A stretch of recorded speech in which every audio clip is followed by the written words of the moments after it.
प्रारब्ध के सभी दर्शकों को मेरा नमस्कार। मेरा नाम है संदीप आर के सिंह और आज हमारे साथ श्री आनंद राजा जी। आनंद सर, बहुत बहुत स्वागत आपका। नमस्कार दर्शकों, एक कहानी है और बचपन में हम सबने पढ़ी है, पर उस कहानी का निहितार्थ आज के समय में, आज के देश काल में क्या है, ये हम आनंद जी से जानने का प्रयास करेंगे। कहानी भी आनंद सर ही सुनाएंगे और उसके निहितार्थ भी आनंद सर ही बताएंगे। अक्सर क्या होता है कि आनंद सर और हमारी जब बातचीत होती तो समाज पे इस्लाम का क्या प्रभाव चल रहा है, क्या प्रभाव पड़ रहा है, या इस्लाम किस तरीके से हिंदू समाज को देखता है या उसके साथ डील करता है, उस पर चर्चा होती है। पर आज की ये कहानी हिंदू समाज के साथ क्या करता है, क्या सोचता है, क्या समझता है, उस पर बात हो रही है। और इसका कंटेक्स्ट भी है आज की घटनाओं के साथ में। कंटेक्स्ट बहुत सारा है, पॉलिटिकल कंटेक्स्ट है। हिंदू समाज सत्ता के बारे में क्या सोचता है, देश के बारे में क्या सोचता है, ये सारी बातों पर आनंद सर कृपया कहानी सुनाएं सर। चलिए, कहानी बहुत पुरानी है, लोगों को पता है। एक शिवलिंग पर दूध चढ़ाने की कहानी है। अब जो कहानी हम तक आती है वो ये है कि एक राजा को सपने में एक दृष्टांत हुआ। अब इस कहानी के दो एस्पेक्ट हैं, एक जो परंपरा से हम सुनते आ रहे और दूसरा जो मैं उसे एक थोड़ा ट्विस्ट दे रहा हूँ अपनी तरफ से। तो परंपरा से हम जो सुनते आ रहे हैं कि राजा को दृष्टांत हुआ, जो भी है, उसने कहा, राज्य में आज्ञा उसने फैला दी कि श्रावण के सोमवार जो आते हैं सावन के, तो हर घर को एक व्यक्ति, मतलब हर घर को अपनी शक्ति अनुसार दूध चढ़ाना है, सबको चढ़ाना चाहिए। और राजा जब सोमवार के शाम को देखने को आया, एक बूंद दूध का नहीं था। लोग सब लाइन में लग गए थे, कलश लोटा जो भी है, जैसे भी है, लेकर चढ़े लग गए थे। और राजा को कहीं आश्चर्य हुआ कि जिनको वो जानता था कि जिनकी औकात नहीं है, वो भी गागर लेके खड़े हो गए थे। तो राजा को आश्चर्य हुआ। खैर, जब शाम को उसने देखा मंदिर बंद होने के बाद, एक बूंद भी दूध का नहीं था, सब पानी चढ़ा था। अब ये कहानी में ये कहा जाता है कि हर किसी ने सोचा था कि दूसरा तो दूध चढ़ाएगा ही, मेरा पानी कब जाएगा, पकड़ नहीं जाएगा। ये हो गई कहानी, बहुत संक्षेप में बताई। कई लोग मैं जानता हूँ जिसको बहुत रंग भर के सुनाते हैं, लेकिन मुझे इसकी बात का उसका ट्विस्ट सुनाना है, इसलिए मैं कहानी मैंने संक्षेप में सुना दी। तो मेरा ट्विस्ट इसमें यह है कि राजा को सपना आया था कि सबको ये फरमान दे दो और ये बता दो कि अगर सबने नहीं चढ़ाया, कोताही किसी ने की, तो तेरा राज्य चला जाएगा, ये भी बता देना। राजा ने बता दिया था कि हाँ, नहीं तो राज्य चला जाएगा, शासन चला जाएगा। फिर भी सबने पानी चढ़ाया। अब ये पानी चढ़ाने वाले में 4 वर्ग थे। एक जो मूल कहानी का है कि बाकी तो चढ़ाएंगे, ठीक है। दूसरा वर्ग जो था वो था कि ऐसे थोड़ी होते हैं, सपने ऐसे थोड़ी सच होते हैं। अब उसने बोला ही है सबको जाना है तो चले आता हूँ, लेकिन ऐसे सपने से थोड़ी सच होता है कुछ। ढकोसला है, मैं तो पानी चढ़ाऊंगा, बाकी तो दूध चढ़ाएंगे ना, कौन पकड़ने वाला है, तो मैं तो पानी चढ़ाऊंगा। तीसरा था जो कहता था कि अरे कुछ नहीं होता है यार, ऐसा थोड़ी शासन थोड़ी जाएगा, तो चले मैं तो पानी चढ़ाऊंगा। और चौथा जो था बोलता है अच्छी बात है अगर सपना सच हो जाएगा, मैं तो पानी ही चढ़ाऊंगा। और सबने पानी चढ़ा दिया। और हुआ क्या कि शत्रु का आक्रमण हुआ और राज्य चला गया, राजा मारा गया और राज्य चला गया। उसके बाद सबकी दुर्गति हुई, जिसने भी जो भी सोचा था, सबकी दुर्गति हुई। सबका धर्म परिवर्तन भी हुआ, सबके नजर के सामने महिलाओं के बलात्कार वगैरह भी हुए। सबको, जो अमीर थे उनको तो बिल्कुल भीख मांगनी पड़ी, मार भी डाला गया। जो भी हमने 1000 साल में भुगता है, वही सब एक शॉर्ट कैप्सूल में वही सबके साथ हो गया। क्योंकि सबने सोचा था कि कोई ना कोई तो दूसरा पानी चढ़ा ही देगा, या सोचा था कि दूसरा कुछ मतलब होता है तो जाने दो। किसी ने सोचा ऐसे तो थोड़ी राज्य जाएगा, इतना बड़ा राज्य है, ऐसे थोड़ी जाएगा। सेना किस लिए है? सेना क्या कर रही है? ये क्या कर रहा है? वो क्या कर रहा है? जो हम आज भी सुनते हैं। और कुछ तो थे जिन्होंने कहा जाए तो अच्छा है, मैं तो पानी चढ़ाऊंगा। आज हम देखते हैं कोई अलग है। और पानी चढ़ाने से आपका मतलब है कि जिसको जो कर्तव्य करना है, हाँ, मतलब वो दूध चढ़ाना कर्तव्य था, नहीं करता है। दूध चढ़ाना था। और ऐसा नहीं कि आपको सबको गागर भर के लाना था। जिसकी जो ताकत थी, जिसकी जो क्षमता थी, क्षमता थी, शक्ति थी, जिसके बस में जो था उसको वो करना था। हाँ भाई, कोई सत्ता के लिए, शासन के लिए, राजा के लिए, या एक जो खुशहाली चल रही है, जो नॉर्मलसी राज्य में चल रही है, उसके लिए। मतलब छोटी कटोरी ठीक। लाता तो भी ठीक था, कोई गागर लाता तो भी ठीक था, जी। लेकिन लाना आज था। के लिए, आज के मामले में, आज के संदर्भ में यदि हम देखें सर, एक हम लोग देखते हैं, जैसे अब हम आज की कंटेक्स्ट से बात करते हैं, 2014 तक हमने क्या देश देखा, क्या हो रहा था। हम टूटने के कगार पे थे। हमारी आर्मी कमजोर थी, हम पाकिस्तान हमारे ऊपर हावी हो रहा था, पाकिस्तान जैसा टुच्चा देश हमारे ऊपर हावी हो चुका था। उस और यह बेशर्मी से 26/11 का हमला बंबई में करने के बाद भी वही बंबई के लोग वहां से बॉलीवुड वालों को, सॉरी, पाकिस्तानी को बुला रहे थे, उनकी फिल्में हमें दिखा रहे थे। मतलब नकली नोटों की भरमार थी, देश में बम फट रहे थे, काम करने वाले, मेहनत करने वाले बाहर चले जा रहे थे, यहाँ भ्रष्टाचार चल रहा था, सब कुछ चल रहा था। हिंदुओं का तो और बुरा हाल था, हिंदू सेकुलर हुआ जा रहा था, हिंदू को हिंदू अपने आप को कहने में तकलीफ थी। देवी देवता, हमारे स्थान, हमारे मंदिर, उनका तो अता पता ही नहीं चल रहा था। सब वो तो बाद में देख पता चला कि अच्छा, भारत में कुछ बड़े मंदिर भी हैं, सब कुछ है। अदरवाइज मेन स्ट्रीम मीडिया में कहीं वो बातें थी नहीं। न राम जन्मभूमि मंदिर था, काशी मथुरा सब इसी तरीके से, अमी तरीके से पड़े हुए थे। और भी जो बाहर के हैं, हमारे केदारनाथ हो, गौशाला हो, या कहीं और की बात हम करें तो। पर एक परिवर्तन आया, राजनीतिक, सामाजिक, सांस्कृतिक परिवर्तन आया, उनका नाम है नरेंद्र मोदी। वह लेकर आए, और 10 साल में हमारे पास उदाहरणों की कोई कमी नहीं है, दर्शक भी जानते हैं। ठीक है, वो अपना कर्म कर रहे हैं, भारत के लिए क्या जरूरी है, कम से कम किसी और से बेहतर कर रहे हैं, पिछले वालों से बेहतर कर रहे हैं, यह पता है। वो पूरा कितना कर चुके हैं, कितना नहीं कर चुके हैं, वो एक अलग कहानी है।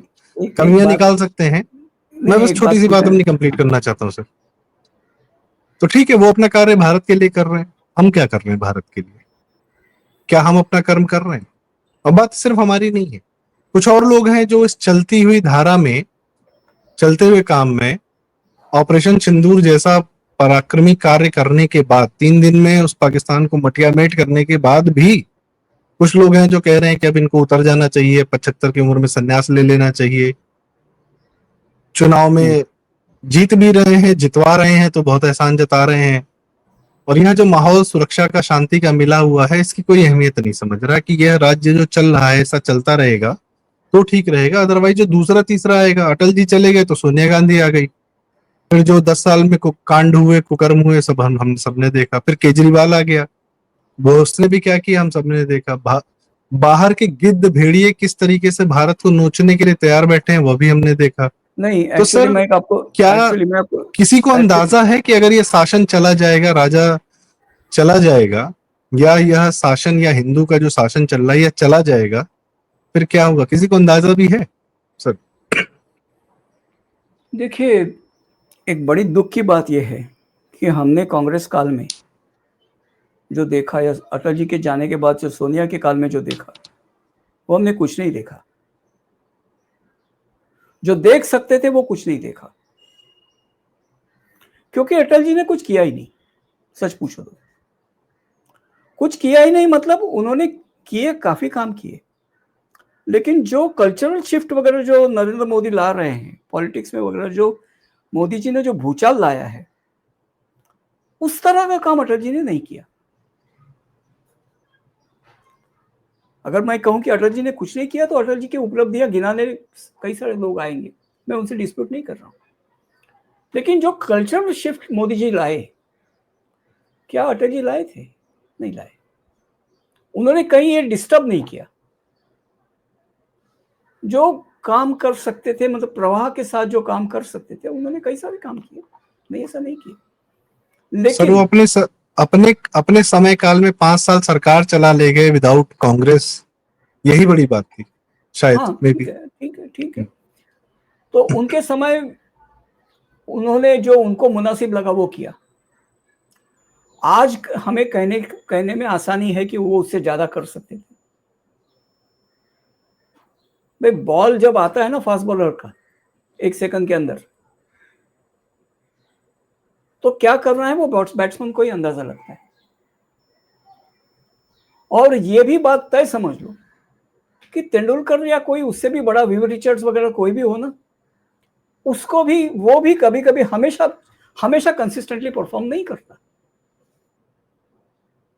वैसा ही बॉलर, वही बैट्समैन और वही बॉलर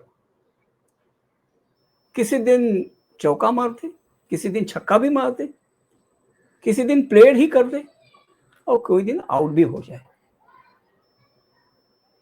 यही कॉम्बिनेशन पे एक ही बैट्समैन, एक ही बॉलर, एक ही टाइप का बॉल, ये हो सकता है, होता है। आप उनमें से किसी भी बैट्समैन को पूछेंगे ना, तो वो भी वही कहेंगे कि हाँ ये हो सकता है। Every day is not the same. ठीक। तो अटल जी ने, तो आज हम अगर कहें कि अटल जी उससे ज्यादा कर सकते थे, सीट पे वो थे वो ही जानते थे कि वो क्या क्या कर सकते थे और क्या नहीं, क्योंकि हमारे पास कई सारी जानकारी है नहीं। कम से ठीक कम है, सर हम यह समझ सकते हैं, या हमारी ये जिम्मेदारी बनती है यह समझना कि जो कर रहा है वो हमारे समाज, हिंदू समाज भारत के फेवर में कर रहा है या अगेंस्ट में कर, इतना तो हम उतना समझ तो सकते हैं ना। उतना तो दिख जाता है, उतना तो दिख जाता है। तो इतनी अटल जी समझ ने होना तो हमारी जिम्मेदारी है या नहीं है सर? है है बिल्कुल है, कर्तव्य भी है। तो अटल जी ने कम से कम नुकसान नहीं किया। अब मोदी जो है वो चेंज कर रहे हैं, तो जब बदलाव करेंगे तो वो बदलाव में क्या है कि किसी का अगर कोई नाजायज फायदा होता हो तो वो प्रतिकार करेगा। अब ये जरूरी नहीं है कि वो मतलब क्या वो दबाया जाएगा, नहीं दबाया जाएगा, या प्रतिकार में वो दूसरों को मारेगा ताकि वो नरेंद्र मोदी पर दबाव आए, सरकार पर दबाव आए। ये सारी चीजें होंगी। ठीक है। अब उसमें समाज को समझना है कि जो किया जा रहा है वो ओवरऑल हमारे हित का है या नहीं है। कोई यही कहेगा कि भाई देखिए अटल जी के वक्त ऐसा नहीं होता था, लोग मरते नहीं थे। भाई वो आदमी तुम्हें जो निचोड़े जा रहा था वो तुम्हें गवा रहा है। गब्बर पे मान लीजिए सरकार ने आर्मी भेजी होती तो गब्बर ने पूरे गांव को रैंसम कर दिया होता। तब ये सरकार क्या, तब ये लोग क्या बोलते हैं? ठीक है। वो सीन में, वो फिल्म में वो सीन ही नहीं है। गब्बर गांव, मतलब वो उनका एक प्लॉट था, उस प्लॉट से वो चले। ऐसा सीन ही नहीं है कि सरकार ने आर्मी भेजी और गब्बर ने उसका कुछ रेजिस्टेंस किया या उसके लिए गांव को पूरे बंधक बनाया, ये नहीं था। खैर, यहां क्या था, अटल जी को सोनिया और कंपनी ने बहुत आसानी से मैनेज कर लिया। उसके बाद उन्होंने काफी कुछ किया, लेकिन चूंकि अटल जी ने ऐसा कुछ नहीं किया था तो उनके जो प्लान्स थे वो इतने सीवियरली एक्सपोज नहीं हुए, या उनके इतने प्लान्स इतने सीवियर नहीं थे। आज के तारीख में जब मोदी जी ने जो किया है चेंज, अभी अगर उनको पलट कर ये लोग आएंगे ना तो आपको लगेगा इमरजेंसी, आप तो थे नहीं, इमरजेंसी अच्छी थी, इंदिरा भी इससे अच्छी थी, इतना ये लोग कोहराम मचाएंगे ताकि वो चाहते हैं कि कोई भी आदमी खड़ा रहने की हिम्मत ना कर रहे। और लोकतंत्र तो गए तेल लेने। कुलदीप नैयर ने एक बार कहा था कि संजय गांधी इंडिया इमरजेंसी को 30 साल चलाना चाहते थे। पता नहीं अब वो संजय गांधी जाने, कुलदीप नैयर जाने, अब तो दोनों ने है नहीं। लेकिन मैं इस बात को नामुमकिन नहीं समझता। हो सकता है संजय गांधी ने कहा होगा, सर आप ऑलरेडी लाइसेंस कोटा राज में चल रहे थे, जहां हर एक चीज पर आपको जनता को लाइन में लगाकर खड़ा करके नहीं, उसकी आदत हो गई भाई, सर मैं उसकी आदत हो गई, आदत हो गई थी लोगों को। सर मैं आपको बड़ी एक इंटरेस्टिंग बात बताता हूँ। अभी मेरी हाँ, बात हो रही थी 2-3 दिन पहले किसी से। उन्होंने कहा कि पहले के लोग पता है रोजगार नहीं मांगते थे, आजकल के लोग बहुत बेरोजगार हैं, रोजगार मांगते हैं कि रोजगार चाहिए रोजगार चाहिए। पता है पहले के लोग रोजगार क्यों नहीं मांगते थे? कहते एक दिन लगता था सिलेंडर लाने में, लाइन में लगने में, आधा दिन लगता था लाइन में लगने में, रेलवे का टाइम रिजर्वेशन टिकट कराने में, टाइम नहीं था मिट्टी के तेल के लिए लाइन में लगना पड़ता था, अस्पताल में भी लाइन में लगना पड़ता था। तो हर जगह पे जब आपको लाइन में लगना पड़ता था, तो आपके पास टाइम ही नहीं था कि आप क्या करेंगे, कि आप रोजगार मांगे। अब सब कुछ ऑनलाइन हो गया है। मैं वो जो कि बड़े भाई क्या कहते हैं वो घर में हमारे जो हैं रिश्तेदार हैं, बड़े भाई हैं, तो वो तो खुद कहते थे कि भैया घर में एक लड़का इसीलिए पैदा किया जाता है कि सिलेंडर लाएगा। उसका काम ही यही होता था, 2 दिन का काम होता था सिलेंडर लाना। किसी को अंदाजा नहीं, क्योंकि वो स्वयं करते थे, वो जानते थे कि 2 लोग जा रहे हैं, 2 परिवार के लोग जा रहे हैं, 2 लड़के जा रहे हैं स्कूटर देके बाइक देके, कि भैया एक सिलेंडर हमारा जा रहा है, हमारा भी ले आना। तो फिर तौलिया लगा के 2 लोग बैठ के किसी तरीके से, कहाँ शहर के बाहर सिलेंडर का वो रहता था, मिट्टी के तेल का। उससे पहले राजीव मिश्रा जी बताते हैं कॉपी लेने के लिए कोटा रहता था। तो हर चीज के लिए जब सरकार ने आपको लाइन में ही लगा के रखा हुआ था, चीनी के लिए, खाने के लिए, सीमेंट के लिए, इसके लिए उसके लिए, तो आपके पास टाइम कहाँ था कि आप बैठ के रोजगार मांगे? आपको ऑलरेडी बिजी कर रखा था। आज आपको फ्री कर दिया है कि भैया पैसा ऑनलाइन करो, सिलेंडर घर पहुंच जा रहा है, कोई भी चीज के लिए। और इंटरनेट सॉरी यहाँ तक कि सोनिया काल में आईआरसीटीसी का टिकट जो रेलवे रिजर्वेशन वाला था, आईआरसीटीसी वेबसाइट ही ध्वस्त हो जाती थी। अभी आईआरसीटीसी ऐप आराम से चलता है, कई जगह वंदे भारत में मिल जाता है, नहीं मिलता है जो ट्रेन, अब कम से कम सड़क से अवेलेबिलिटी है जैसे भी है। आज लोग रोजगार मांग रहे हैं क्योंकि बाकी काम जो जीवन की नेसेसिटीज हैं वो चुटकियों में हो जा रही हैं। यदि थोड़ा भी कोई साधन संपन्न है, नहीं भी साधन संपन्न है तो भाई बगल में जा रहा है, राशन लेके चला आ रहा है अपना, क्योंकि राशन का कोटा तो वहीं से बनेगा ना। नहीं तो अदरवाइज बगल में दुकान है, वहां से खाना खरीद लो, कोई दिक्कत नहीं। सब पॉइंट इज की जो आप कह रहे हैं कि पहले का काल, अभी ये लोग वापस आ जाए। सर यूपी वालों में आज बिहार में क्या हो रहा है, एक दिन के लिए बंद किया इन्होंने, बिहार बंद। अब आलोक जी बता रहे हैं भैया 125 किलोमीटर घुमा हूं मैं, खेत खेत मुझे जाना पड़ा है क्योंकि मेन हाईवे वगैरह सब इन्होंने बंद किया, बदतमीजियां की सड़क पे, और हमको वापस वही याद आ गया जंगल राज वाला सीन। तो आज बिहार में नीतीश का क्या, नीतीश जीतता क्यों है? नीतीश सिर्फ जंगल राज का डर दिखा देता है और उस समय जीत जाता है, उसमें जीत जाते हैं। यूपी में कई लोगों को अंदाजा नहीं मुलायम काल में क्या हुआ था, या अरे जो भी है। आज भी अखिलेश जो धमकियां देता है, या जो मुसलमान जो है जो धमकियां देते हैं, हम वापस आएंगे तो देख लेंगे। सर मुख्तार अंसारी का लड़का, वो सबसे पहले यही धमकी ही दी थी ना उसने, वो कि भैया आएंगे तो हिसाब किताब होगा। हमने ट्रांसफर 6 महीने रुकवाने को बोला है। हाँ, अब पब्लिकली बोला था उसने। तो ये जब इनके ख्वाब है, लोगों को कम से कम, मतलब आज ये लोग क्या कहने लगे हैं कि कब तक डराते रहेंगे। डर तो है भाई, उनसे निपटते क्यों नहीं? बांग्लादेश के हिंदुओं से पूछो कि कब तक डराते रहेंगे, वो तो परपीचुअली डरा रहे हैं, 1947 से डरा रहे हैं वो। बात ये है कि देखिए, इनके खेमे में जो कालकोटिया है, वो कालकोटिया जो, अभी उनकी तो इज्जत है, क्या कहें, उनका तो आतंक अलग ही है। वकील साहब, जज साहब लोग। हाँ भाई, तो कालकोटी। हाँ, वो लॉफेयर एक अलग चीज है। तो कालकोटिया आपको हमेशा कालकोठरी का डर दिखाते रहते हैं, है ना? तो सर ये कहानी जो आपने शुरू में सुनाई और ये जो हमने कंटेक्स्ट आज के समय का दिखाया है, इसमें क्या समानता है, या क्या ये कहाँ जाके फिट होती है? बस ये आपका मैं क्लोजिंग कमेंट लेना चाहूंगा। जी सर। समानता तो दिखाने की जरूरत नहीं, समानता सीधी सीधी दिखाई दे रही। जो कह रहे हैं कि राज थोड़े ऐसे थोड़ी ही जाएगा, बड़े आसानी से जाएगा। जो सब आज आपको ऑनलाइन मिल रहा है, जो सब आपको डिजिटल मिल रहा है, खींच के लिया जाएगा। आप फिर से आइडिया रगड़ते रहो, कोई सुनवाई नहीं होगी, वही बातें होंगी। मतलब देखिए, मैंने कुत्ते को कभी घी खिलाया नहीं है, तो मुझे मालूम नहीं कि उसको हजम होता है कि नहीं है। लेकिन हिंदू को स्वतंत्रता हजम नहीं होती, वो देख रहा हूं, क्योंकि स्वतंत्रता के साथ कोई जिम्मेदारी भी आती है। तो हिंदू जैसे स्वतंत्र हो जाता है, उसका भाई तुम स्वतंत्र हो गए, वो स्वच्छंद होने लगता है। जैसे मैंने कहा कि कुत्ते को भी घी मैंने कभी खिलाया नहीं, उतना घी मेरे पास कभी फालतू में पड़ा नहीं था कि किसी कुत्ते को बुला कर खिलाऊं, तो मैंने मालूम नहीं चेक कुत्ते करूं को घी। कि हाँ इसको हजम हो रहा है कि नहीं। हाँ, वो मुझे मालूम नहीं है। ये हिंदू को स्वतंत्रता हजम नहीं होती, वो तो हम देख रहे हैं। 10 साल सर, सिर्फ 10 साल में।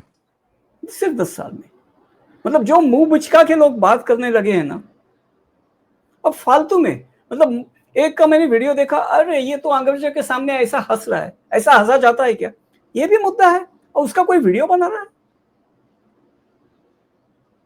मतलब किस खैर, तरह से मैं लोग काम छोटे लोग की बात छोड़ देते हैं सर। कुछ हमारे संघ के भागवत जी हैं, उन्होंने भी कहा है कि 75 साल में अब वो किस कंटेक्स्ट में कह रहे हैं, क्या कह रहे हैं, क्या नहीं कह रहे हैं, ये बात उनको पता है। और उनकी बात कहाँ जाएगी, कितनी दूर तक जाएगी, वह पता है। वो जा भी रही है कि मोदी के रिटायरमेंट की बात हो रही है। यह देखिए, करने की कोई आवश्यकता थी क्या? यह कर्तव्य नहीं था कि हमें अनावश्यक यह अनावश्यक अनावश्यक बात है। मैं तो देखिए, आज के तारीख में सबसे दुर्लभ चीज क्या है? यशवंतराव चव्हाण का नाम सुना है आपने? जी सर। उनका महाराष्ट्र में एक मराठी में एक उनका एक वचन है, बहुत और सिकर हमेशा याद दिलाते हैं कि क्या कहना चाहिए, कब कहना चाहिए। इससे बड़ी बात जो होती है, ये पता होने से बड़ी बात होती है कि क्या, कब, क्या नहीं बोलना चाहिए, ये पता होना चाहिए। आज के तारीख में इसके क्लासेस चलाने चाहिए। अब कहाँ से क्लासेस चालू करे वो तो पता नहीं। संघ ऐसा संगठन है कि जो सत्संग चालक जो करे उसका सब अनुकरण करते हैं। तो वो ऐसा क्लास चलाए या खुद ऐसे क्लास में दाखिल हो जाए, ये मैं नहीं कह सकता, वो तो उनकी बात है, ज्येष्ठ भक्ति है। लेकिन तो दर्शकों, आपसे यह रिक्वेस्ट कि कमेंट्स में यह जरूर बताएं कि कर्तव्य क्या है समाज के, हमारे आपके, सबके। हमको दूसरे का कर्तव्य पता होता है, हमको अपना नहीं पता है। और क्या अभी दुश्मन जिंदा है, या वह लोग जिंदा हैं, या उनका विचार जिंदा है जो हमको दुश्मन मानता है, या जो हम बिल्कुल पर है। दबाव बनाकर नियंत्रण करके अपनी राजनीति या अपनी सत्ता चलाना चाहता है। हमको स्वतंत्रता देना चाहता है या हम पर नियंत्रण करना चाहता है? हमको लाइन में लगवाना चाहता है या हमको सब कुछ, सारी सर्विसेज देना चाहता है? क्या ऐसे नहीं, लोग जिंदा हैं अभी? इनका एक विचार सेकंड, जिंदा है एक सर? सेकंड, एक सेकंड, मैं आपको यहाँ एक बात की याद दिलाना चाहता हूँ। जी सर। इनका हमेशा ये होता है कि जब वो सत्ता से बाहर होते हैं या उनकी निरंकुश सत्ता नहीं होती, तो कुछ लोगों को वो निरंकुश बना देते हैं, जिनसे हर कोई जो है तराही तराही करने लगता है। और फिर कहते हैं कि भाई इससे नियंत्रण पाना है तो हमारी सत्ता लाइए। मैंने एक मौला, हैदराबाद के एक मौला मुल्ले को मैंने, मौला नहीं था वो, उसको मैंने कहते हुए सुना, तो इस्लाम लाइए, बलात्कार बंद हो जाएंगे। तो बलात्कार में सबसे ज्यादा आरोपी कौन है? बलात्कार बंद हो जाएंगे, इस्लाम आएगा नहीं, बलात्कार बंद हो जाएंगे, क्योंकि it will not be recognised as rape. घर के अंदर करते हैं सर ये लोग तो, बहन बेटी, बहू बेटी, नहीं कोई नहीं नहीं नहीं छोड़ते। नहीं, आप नहीं, आप गलत समझ रहे हैं, आप गलत समझ रहे हैं। काफिर लड़की का अगर बलात्कार, मतलब स्त्री का बलात्कार हुआ, तो उसे 4 गवाह देने चाहिए, 4 पुरुष गवाह, 4 मुस्लिम पुरुष गवाह देने चाहिए कि हाँ, इन्होंने मुझे, मेरा बलात्कार होता हुआ देखा। अब 4 मुसलमान मर्द अगर उसका बलात्कार होता हुआ देखे, तो वो गवाही देंगे या बहती नदिया में डुबकी मार देंगे, ये आप सोचिए। लाइन में लगे लेकिन रहेंगे सर वो तो। हाँ, वही, लेकिन लेकिन बात यह है कि नहीं तो वो बलात्कार माना ही नहीं जाता और उसको सजा होती है। तो बलात्कार बंद हो गया, बिल्कुल बलात्कार बंद हो, क्योंकि बलात्कार दायर ही नहीं होगा, रजिस्टर भी नहीं होगा बलात्कार। तो वो उसकी बात सही है, लेकिन उसको देखिए, एंकर को उसके पूछने, उसको ये काउंटर करने की ना हिम्मत थी, ना शायद ज्ञान था। मैं होता तो पूछता, शरीफुद्दीन नाम था उसका, मैं होता तो पूछता। जी। तो सर, इसी के साथ दर्शकों, कमेंट्स में अपनी राय हमें जरूर बताएं, क्या आप सोचते हैं यह कहानी कितनी उचित है आज के समय में? क्या हमारा भी हिंदू समाज को लेकर, मैं तो अपने पूर्वजों को जीनियस मानता हूँ कि कम पूर्वज सिर्फ मेरे नहीं, मतलब पूरे हिंदू समाज के पूर्वज जो बिना सत्ता में रहे, सत्ता से लड़ते हुए भी अपने संस्कार, अपना धर्म अगली जनरेशन को पास ऑन करते रहे, और आज हमारे पास वह है। हम लोग भाग्यशाली हैं, और आज शायद उसी कारण से हम हिंदू सत्ता में भी हैं, या एक हिंदू सत्ता में भी है। कम से कम एंटी हिंदू आदमी सत्ता में नहीं है, यह तय है। और पावर का भी स्वाद चखा रहे हैं कि भैया आप भी सत्ता में रहिए, आपका भी अधिकार बनता है। नहीं तो आज तक तो हर वही पॉलिटिकल पार्टी सत्ता में आती थी जिसके पीछे मुस्लिम वोट बैंक था, और वो अपना काम करा लेता था। खैर, तो आपसे भी राय हमें चाहिए, आपके क्या विचार हैं आप बताएं हमें, और वीडियो लाइक करें, शेयर करें यदि आपको कहानी और ये घटनाएं आज की सम्यक लगी हो, सही लगी हो, जरूरी लगी हो, काम की लगी हो। और चैनल जरूर सब्सक्राइब करें, आनंद जी का चैनल आनंद आख्यान और हमारा चैनल प्रारंभ। बहुत बहुत धन्यवाद।